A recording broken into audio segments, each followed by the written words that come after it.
ನಮಸ್ಕಾರ ವೀಕ್ಷಕರೇ. ತಮಿಳುನಾಡಿನಲ್ಲಿ ಬಿಜೆಪಿಗೆ ಹೊಸ ಕದರ್ ತಂದ ಅಣ್ಣಾಮಲೈ ಸದ್ಯ ಯಾವುದೇ ಪ್ರಮುಖ ಹುದ್ದೆಯಲ್ಲಿ ಇಲ್ಲ ಅನ್ನೋ ಬೇಸರ ಹಲವರಲ್ಲಿದೆ. ಸದ್ಯ ಎಲೆಕ್ಷನ್ಗೆ ದಿನಗಣನೆ ಇರೋದ್ರಿಂದ ಅಚ್ಚರಿಯ ರೀತಿಯಲ್ಲಿ ಅಣ್ಣಾಮಲೈರನ್ನ ಸ್ಟೇಟ್ ಪಾಲಿಟಿಕ್ಸ್ಗೆ ತಂದು ಬಿಡ್ತಾರಾ ಅನ್ನೋ ಕುತೂಹಲ ಕೂಡ ಸಾಕಷ್ಟು ಜನರಲ್ಲಿದೆ.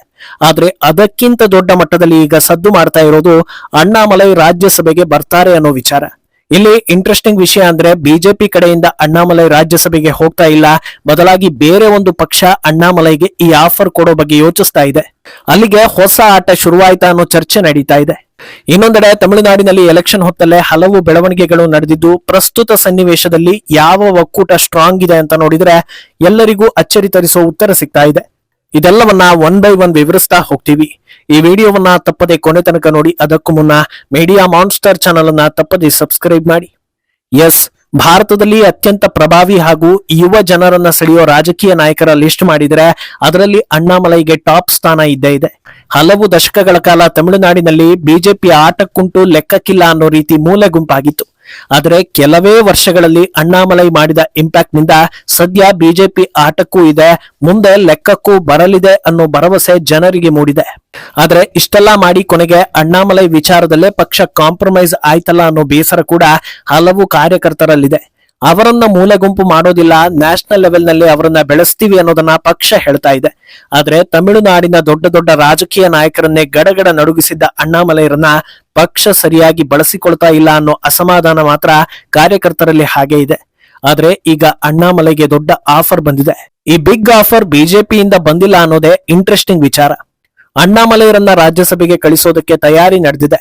ಅವರು ಕೂಡ ಒಪ್ಪಿಗೆ ಸೂಚಿಸಿದಂತೆ ಕಾಣಿಸ್ತಾ ಇದೆ ಅನ್ನೋ ಅಪ್ಡೇಟ್ ಒಂದು ಬರ್ತಾ ಇದೆ. ಅಂದಹಾಗೆ ಅವರಿಗೆ ಈ ಆಫರ್ ಕೊಟ್ಟಿರೋದು ಎನ್ಡಿಎ ಮಿತ್ರಕೂಟದಲ್ಲಿ ಪ್ರಮುಖ ಪಕ್ಷವಾಗಿರೋ ಟಿಡಿಪಿ. ಆಂಧ್ರ ಪ್ರದೇಶದಲ್ಲಿ ರಾಜ್ಯಸಭೆಗೆ 4 ಸೀಟ್ಗಳು ಮುಂಬರೋ ದಿನಗಳಲ್ಲಿ ಖಾಲಿಯಾಗಲಿದ್ದು, ಈ ಪೈಕಿ 3 ಸೀಟ್ಗಳನ್ನ ಟಿಡಿಪಿ ಕಡೆಯಿಂದ ಅಭ್ಯರ್ಥಿಗಳಿಗೆ ಮೀಸಲಿಡಲಾಗಿದೆ. ಇನ್ನೊಂದು ಸೀಟನ್ನ ಜನಸೇನಾ ಅಥವಾ ಬಿಜೆಪಿ ಕಡೆಯ ಅಭ್ಯರ್ಥಿಗೆ ಬಿಟ್ಟುಕೊಡೋದಕ್ಕೆ ನಿರ್ಧರಿಸಲಾಗಿದ್ದು, ಅಣ್ಣಾಮಲೈ ಸೂಕ್ತ ವ್ಯಕ್ತಿ ಅಂತ ಎನ್ನಿಸಿಕೊಳ್ತಾ ಇದ್ದಾರೆ. ಒಂದು ವೇಳೆ ಜನಸೇನಾ ಹಾಗೂ ಬಿಜೆಪಿ ಎರಡೂ ಒಂದೊಂದು ಸೀಟ್ಗಳನ್ನ ತೆಗೆದುಕೊಳ್ತು ಅಂದ್ರೆ ಟಿಡಿಪಿಗೆ ಅವರ ನಿರೀಕ್ಷೆಗಿಂತ 1 ಸೀಟ್ ಕಡಿಮೆ ಆದಂತಾಗುತ್ತೆ. ಇದನ್ನ ಹೇಗೆ ನಿರ್ವಹಿಸುತ್ತಾರೆ ಅನ್ನೋ ಬಗ್ಗೆ ಮಾಹಿತಿ ಬಂದಿಲ್ಲ. ಆದ್ರೆ ಅಣ್ಣಾಮಲೈರನ್ನ ಆಂಧ್ರ ಪ್ರದೇಶದಿಂದ ಮೇಲ್ಮನೆಗೆ ಕಳಿಸಬೇಕು ಅಂತ ಮನಸ್ಸು ಮಾಡಿರೋದು ದೊಡ್ಡ ಮಟ್ಟದಲ್ಲಿ ಪಾಸಿಟಿವ್ ರೆಸ್ಪಾನ್ಸ್ ಅನ್ನ ಕೊಡ್ತಾ ಇದೆ. ಅಂದಹಾಗೆ ಈ ವಿಚಾರವನ್ನ ಬಹಿರಂಗಪಡಿಸಿರೋ ಸೌತ್ ಪೋಸ್ಟ್ ಅನ್ನೋ ಮಾಧ್ಯಮ ಇನ್ನೂ ಒಂದು ವಿಚಾರವನ್ನ ಹೇಳ್ಕೊಂಡಿದೆ. ಅದೇನಂದ್ರೆ ಅಣ್ಣಾಮಲೈ ವಿಧಾನಸಭಾ ಎಲೆಕ್ಷನ್ ನಲ್ಲಿ ಸ್ಪರ್ಧಿಸೋ ಬಗ್ಗೆ ಅಷ್ಟೊಂದು ಆಸಕ್ತಿಯನ್ನ ತೋರಿಸ್ತಾ ಇಲ್ಲ ಅನ್ನೋದನ್ನ ಹೇಳ್ಕೊಂಡಿದೆ. ಅದಕ್ಕೆ ಕಾರಣ ಬಿಜೆಪಿ ಹಾಗೂ ಎಐಎಡಿಎಂಕೆ ಮೈತ್ರಿ ಬಗ್ಗೆ ಅಣ್ಣಾಮಲೈಗೆ ಬಿಲ್ಕುಲ್ ಒಳ್ಳೆಯ ಅಭಿಪ್ರಾಯ ಇಲ್ಲ. ಆದ್ರಿಂದ ಇಂಥ ವಿಚಾರಗಳಿಂದ ದೂರ ಉಳಿದು ಕೇವಲ ಪಕ್ಷ ಸೂಚಿಸಿದ ಕಡೆ ಪ್ರಚಾರ ಹಾಗೂ ಸಂಘಟನಾ ಕೆಲಸಗಳಲ್ಲಿ ಮಾತ್ರ ತೊಡಗಿಕೊಂಡಿದ್ದಾರೆ ಅಂತ ಹೇಳಲಾಗಿದೆ. ಅಂದಹಾಗೆ ಈ ವಿಚಾರ ಇಲ್ಲಿಗೆ ಮುಗಿಯದೆ ಅಣ್ಣಾಮಲೈ ಕುರಿತಂತೆ ನಾಯ್ಡು ಹಾಗೂ ಪವನ್ ಕಲ್ಯಾಣ್ ಇಬ್ಬರು ಚರ್ಚಿಸಿದ್ದಾರೆ ಎನ್ನಲಾಗಿದೆ. ಆದ್ರೆ ಜನಸೇನಾ ಕಡೆಯಿಂದ ಪವನ್ ಕಲ್ಯಾಣ್ ಆಪ್ತ ಹಾಗೂ ಪವನ್ ಹಾಗೂ ನಾಯ್ಡು ಮೈತ್ರಿಗೆ ಸೇತುವೆಯಾಗಿದ್ದ ಲಿಂಗಮನೇನಿ ರಮೇಶ್ ಅನ್ನೋರನ್ನ ಮೇಲ್ಮನೆಗೆ ಕಳಿಸೋದು ಆಲ್ಮೋಸ್ಟ್ ಕನ್ಫರ್ಮ್ ಆಗ್ತಾ ಇದೆ. ಅದರಿಂದ ಟಿಡಿಪಿ ಬಿಜೆಪಿಗಾಗಿ ಅದರಲ್ಲೂ ಅಣ್ಣಾಮಲೈಗಾಗಿ 1 ಸೀಟನ್ನ ಬಿಟ್ಟುಕೊಡಲಿದೆಯಾ, ಬಿಜೆಪಿ ಈ ಬಗ್ಗೆ ಯಾವ ರೀತಿ ನಿರ್ಧಾರವನ್ನ ಕೈಗೊಳ್ಳಲಿದೆ ಅನ್ನೋದು ಸದ್ಯ ಪ್ರಶ್ನೆಯಾಗಿಯೇ ಉಳಿದಿದೆ. ಏನೋ ಇದು ಹೇಗೆ ವರ್ಕ್ ಆಗುತ್ತೆ ಅನ್ನೋ ಪ್ರಶ್ನೆ ಹಾಗೂ ಚರ್ಚೆ ಕೂಡ ನಡೀತಾ ಇದೆ. ರಾಜ್ಯಸಭೆಗೆ ಅಣ್ಣಾಮಲೈ ಸೂಟೇಬಲ್ ವ್ಯಕ್ತಿ ಅನ್ನೋ ಬಗ್ಗೆ ಯಾವ ಅನುಮಾನವೂ ಇಲ್ಲ.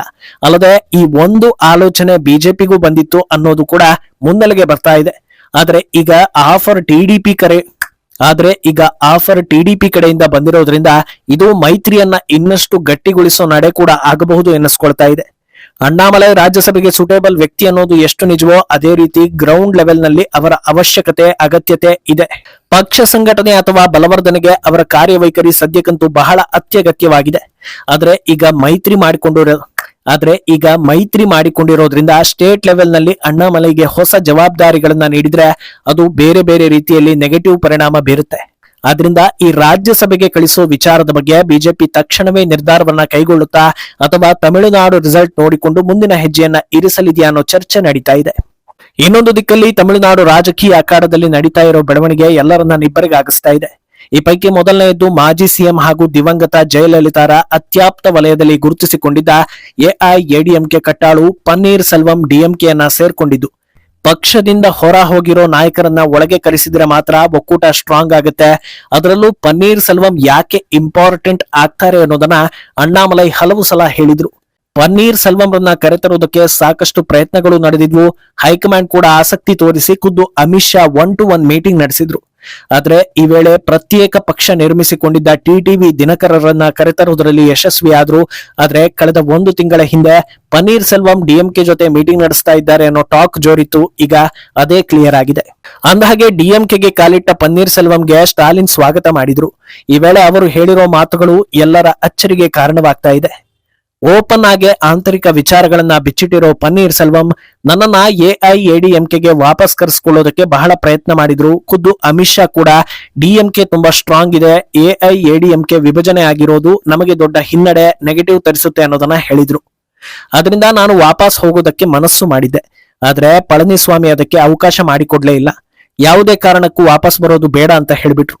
ಇಷ್ಟು ವರ್ಷಗಳ ಕಾಲ ರಾಜಕೀಯದಲ್ಲಿದ್ದ ನಾನು ಈಗ ಸನ್ಯಾಸಿಯಾಗಿ ಮಠ ಸೇರ್ಕೊಳ್ಳೋದಕ್ಕೆ ಸಾಧ್ಯನಾ? ಆದ್ರಿಂದ ನನಗೆ ಡಿಎಂಕೆಗೆ ಬರೋದು ಅನಿವಾರ್ಯ ಆಗಿತ್ತು ಅಂತ ಹೇಳಿದ್ದಾರೆ. ಅಲ್ಲದೆ ಪಳನಿಸ್ವಾಮಿ ತಮ್ಮ ರಾಜಕೀಯ ಎದುರಾಳಿ ಅನ್ನೋದನ್ನ ಪುನರುಚ್ಚರಿಸಿದ್ದಾರೆ. ಸದ್ಯ ಡಿಎಂಕೆಗೆ ಬಂದಿರೋ ಪನ್ನೀರ್ ಸೆಲ್ವಂಗೆ ಯಾವ ಕ್ಷೇತ್ರದಲ್ಲಿ ಟಿಕೆಟ್ ನೀಡಬೇಕು ಅನ್ನೋದು ಕೂಡ ಆಲ್ಮೋಸ್ಟ್ ಫೈನಲ್ ಆದಂತಿದೆ. ಆದ್ರೆ ಈಗ ಎಲ್ಲರಲ್ಲೂ ಮೂಡ್ತಾ ಇರೋ ಪ್ರಶ್ನೆ ಏನಂದ್ರೆ, ಡಿಎಂಕೆಗೆ ಹೋದ್ರೆ ಪನ್ನೀರ್ ಸೆಲ್ವಂಗೆ ಆಗೋ ಲಾಭ ಏನು ಅನ್ನೋದು. ಯಾಕಂದ್ರೆ ಡಿಎಂಕೆಯಲ್ಲಿ ಸಿಎಂ ಹಾಗೂ ಡಿಸಿಎಂ ಎರಡೂ ಪೋಸ್ಟ್ ಸಿಗೋದಕ್ಕೆ ಚಾನ್ಸೇ ಇಲ್ಲ. ಹೇಗೂ ಈ ಬಾರಿ ಗೆದ್ರೆ ಪುತ್ರನನ್ನ ಸಿಎಂ ಮಾಡಬೇಕು ಅನ್ನೋ ಬಗ್ಗೆ ಆಲ್ರೆಡಿ ಸ್ಟಾಲಿನ್ ಹೇಳಿದ್ದಾರೆ. ಒಂದು ವೇಳೆ ಆರಂಭದಲ್ಲಿ ಸ್ವಲ್ಪ ದಿನ ತಾವಿದ್ದು ನಂತರ ಪುತ್ರನಿಗೆ ಅಧಿಕಾರ ಹಸ್ತಾಂತರ ಮಾಡೋ ಪ್ಲಾನ್ ಇದ್ರೂ ಅಚ್ಚರಿ ಇಲ್ಲ.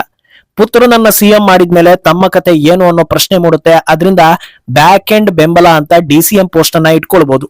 ಫ್ಯಾಮಿಲಿ ಪಾರ್ಟಿ ಆಗಿರೋದ್ರಿಂದ ಪ್ರಮುಖ ಹುದ್ದೆಗಳನ್ನ ಕುಟುಂಬದವರು ಅಥವಾ ಅತ್ಯಂತ ನಂಬಿಕಸ್ಥರಿಗೆ ಮಾತ್ರ ಕೊಡ್ತಾರೆ. ನಾಮಕಾವಸ್ಥೆಗೆ ಒಂದು ಮಂತ್ರಿಗಿರಿ ಕೊಡೋ ನಿರೀಕ್ಷೆ ಇಟ್ಕೊಳ್ಬಹುದು ಅಷ್ಟೇ.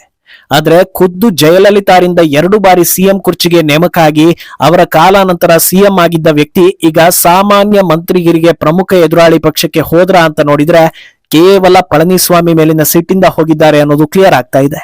ಇನ್ನು ಈ ಮಧ್ಯೆ ಟಿವಿಕೆಗೆ ಕೂಡ ದೊಡ್ಡ ಆಘಾತ ಆಗಿದೆ. ಕಾರಣ ಜೋಸೆಫ್ ವಿಜಯ್ ದಾಂಪತ್ಯ ಜೀವನದಲ್ಲಿ ಬಿರುಕು ಮೂಡಿದ್ದು. ಪತ್ನಿಯಿಂದಲೇ ಸಾಲು ಸಾಲು ಆರೋಪ ಆಗಿದೆ. ವಿಜಯ್ ಕೇವಲ ಸಿನಿಮಾ ನಟ ಆಗಿ ಉಳ್ಕೊಂಡಿದ್ರೆ ಇದು ಅವರ ಪರ್ಸನಲ್ ಮ್ಯಾಟರ್ ಅಂತ ಅನ್ನಿಸ್ಕೊಳ್ತಾ ಇತ್ತು. ಆದ್ರೆ ರಾಜಕಾರಣಿಯಾಗಿದ್ದು ಸಿಎಂ ಆಗ್ತೀನಿ ಅನ್ನೋದನ್ನ ಹೇಳ್ಕೊಂಡು ಓಡಾಡ್ತಾ ಇದ್ದಾರೆ. ಅಂತದ್ರಲ್ಲಿ ಎಲೆಕ್ಷನ್ ಟೈಮ್ ನಲ್ಲಿ ಈ ಬೆಳವಣಿಗೆ ಆರೋಗ್ಯಕರ ಅಲ್ಲ ಅಂತಲೇ ಅನ್ನಿಸ್ಕೊಳ್ತಾ ಇದೆ. ಇದರಿಂದ ಯಾರಿಗೆ ಲಾಭ ಅಂತ ಕೇಳಿದ್ರೆ 100ಕ್ಕೆ 100 ಡಿಎಂಕೆಗೆ ಅನ್ನೋದು ಹೇಳ್ಬೋದು. ಆದ್ರೆ ಕೆಲವೇ ದಿನಗಳ ಹಿಂದೆ ಬಿಜೆಪಿ ಅಧ್ಯಕ್ಷ ನೈನಾರ್ ನಾಗೇಂದ್ರನ್ ವಿಜಯ್ಗೆ ಟಾಂಗ್ ಕೊಡೋದಕ್ಕೆ ಹೋಗಿ ತ್ರಿಷಾ ಹೆಸರು ಹೇಳಿ ಕೊನೆಗೆ ಕ್ಷಮೆ ಯಾಚಿಸಿದ್ರು. ಈಗ ಅದೇ ನಿಜ ಅನ್ನೋ ರೀತಿ ವಾತಾವರಣ ನಿರ್ಮಾಣ ಆಗಿದ್ದು ಬಿಜೆಪಿಗೆ ಡ್ಯಾಮೇಜ್ ಕಂಟ್ರೋಲ್ ಆಗ್ತಾ ಇದೆ. ಒಟ್ನಲ್ಲಿ ತಮಿಳುನಾಡಿನ ಸದ್ಯದ ಪರಿಸ್ಥಿತಿಯನ್ನ ನೋಡಿದ್ರೆ ರಾಜ್ಯದ ರಾಜಕೀಯ ಇತಿಹಾಸದಲ್ಲೇ ಮೊದಲ ಬಾರಿಗೆ ಡಿಎಂಕೆ ಸತತ 2ನೇ ಬಾರಿಗೆ ಅಧಿಕಾರಕ್ಕೆ ಬರಲಿದೆಯಾ ಅನ್ನೋ ವಾತಾವರಣ ನಿರ್ಮಾಣ ಆಗಿದೆ. ಆದ್ರೆ ಟಿವಿಕೆ ಹಾಗೂ ಡಿಎಂಕೆ ಗುದ್ದಾಟ ತಾರಕಕ್ಕೆ ಹೋಗಿ ಎನ್ಡಿಎ ತಮ್ಮ ವೋಟ್ಗಳನ್ನ ಕಂಪ್ಲೀಟ್ ಉಳಿಸಿಕೊಳ್ತು ಅಂದ್ರೆ ಅಚ್ಚರಿಯ ಫಲಿತಾಂಶ ಬರೋ ಸಾಧ್ಯತೆ ಕೂಡ ಇದೆ. ಮುಂದೇನಾಗುತ್ತೆ ಅನ್ನೋದನ್ನ ಕಾದು ನೋಡ್ಬೇಕು. ಈ ಬಗ್ಗೆ ನಿಮ್ಮ ಅಭಿಪ್ರಾಯವನ್ನ ತಪ್ಪದೆ ಕಮೆಂಟ್ ಮೂಲಕ ತಿಳಿಸಿ.